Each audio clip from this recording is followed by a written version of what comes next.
ये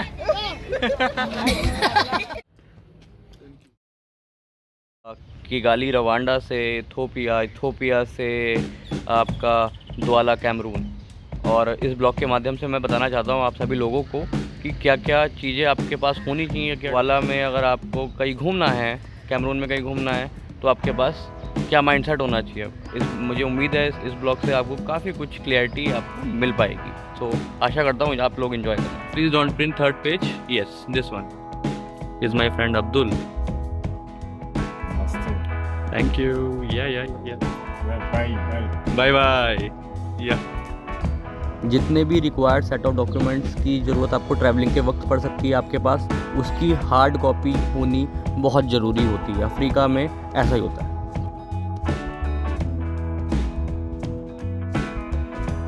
सो it is difficult to leave Kigali after spending 2.5 months। यहाँ का एटमॉस्फेयर, यहाँ की रोड्स, यहाँ का मौसम, यहाँ सब कुछ बहुत बेहतर है। ये अफ्रीका की बहुत बेस्ट कंट्री है मेरे हिसाब से। तो शाम के 7:30 बजे अपने रूममेट को टाटा बाय बाय करने के बाद मैं मोटो टैक्सी की तलाश में एयरपोर्ट की तरफ निकलता हूँ। किगाली का जो एयरपोर्ट है इज़ द ईजीएस्ट एयरपोर्ट और मेरे पास 2 घंटे का वक्त है। तो मैं चैप्टर ख़त्म कर रहा हूँ अपनी किताब का, जो मैं ट्रैवलिंग के वक्त पढ़ता हूँ। और इथोपियन एयरलाइन की मदद से मैं इथोपिया जाऊँगा।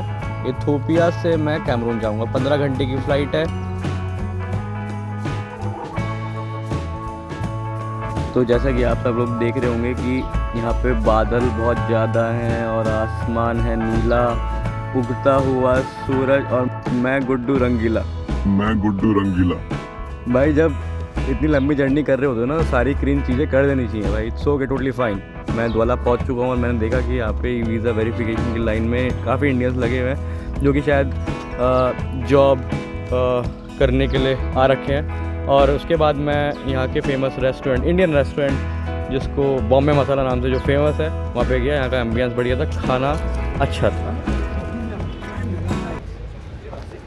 चीज़ें पॉजिटिव हैं अगर आपका पॉजिटिव माइंडसेट है। लेकिन कल यहाँ पे शाम आ गया था इथोपिया से कैमरून द्वाला, और अच्छा एक्सपीरियंस भी है, बुरा एक्सपीरियंस भी है। बट हसल ज़्यादा है तो कोई दिक्कत की बात नहीं है। लेकिन मैं आप लोगों से शेयर करना चाहूँगा कि यार 4 घंटे मेरे को वीज़ा में लग गए। मतलब ना कि बहुत बेकार मैनेजमेंट था यार। लड़ रहे हैं लोग वहाँ पे वीज़ा, मेरा वीज़ा अप्रूव क्यों नहीं हो रहा, उनकी लड़ाइयाँ देख रहे हैं हम।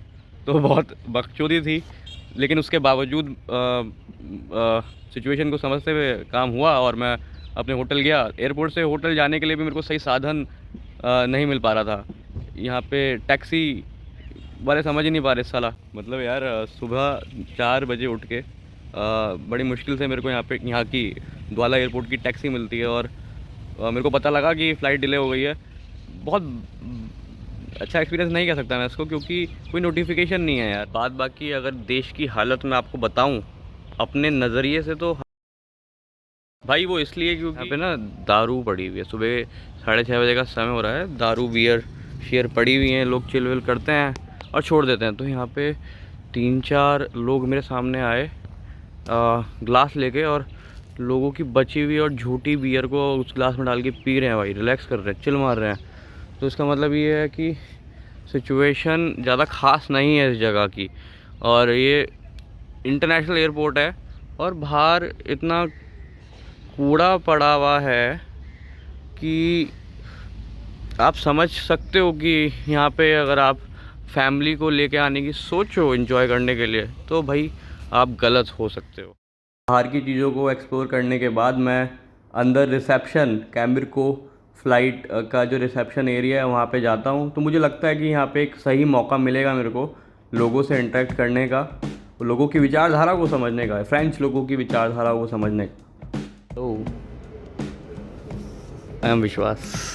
What's your name? That's nice meeting you guy. You can say something in French. Nous sommes à l'aéroport de Douala. Je suis avec.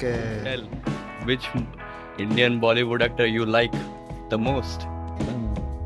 Akshay Kumar. Oh, फिर भी दिल है हिंदुस्तान। फिर भी दिल है हिंदुस्तानी।